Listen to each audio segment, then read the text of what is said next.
Hey Boost students, today's video is going to focus on a strategy that you can use when you're reading nonfiction, and it's called Thieves. It's an acronym in which each letter in the word thieves stands for one of the things you should be doing as you read nonfiction. So take a minute, watch this video, and take some notes, and then apply this Thieves strategy to reading your article of the day.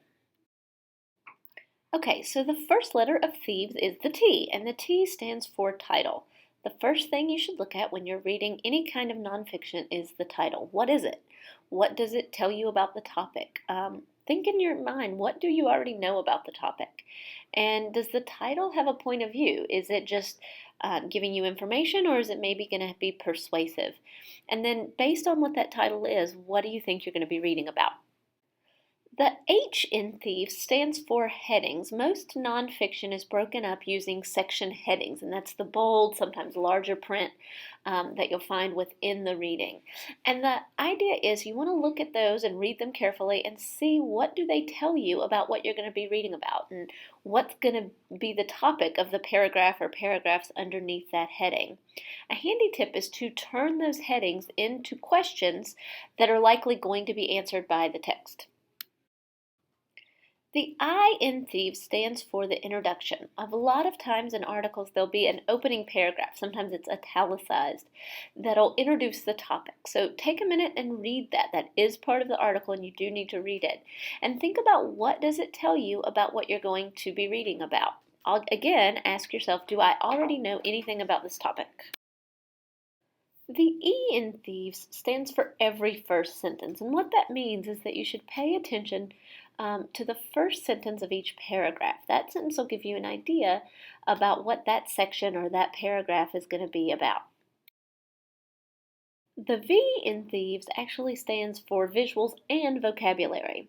And that means that when you're reading, you need to pay special attention to any photographs, drawings, maps, charts, or graphs that are in the article. Think about what can you learn from those visuals, and be sure you also read the captions. The captions will help you better understand those. Also, look for special vocabulary words. A lot of times important words are bold-faced or underlined in an article. Ask yourself if you know what they mean. And if you don't know, can you figure it out based on the sentence they're in?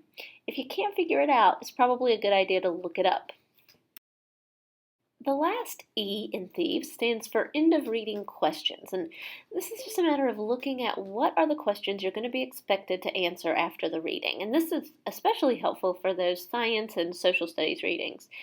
You should look at them, look at what they ask you for, what information are you going to need, what's going to be important, and keep them in mind as you're reading so you know what to look for and what to mark.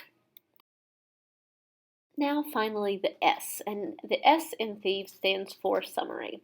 A lot of times readings will end with a paragraph that sort of summarizes them. You should ask yourself as you're reading that, do I understand what the summary is about? Do I recall the topics that are covered in that summary? Alright, so that is the Thieves strategy. Now get to work on your article of the day today, and remember as you're reading to keep the letters of the word thieves in mind.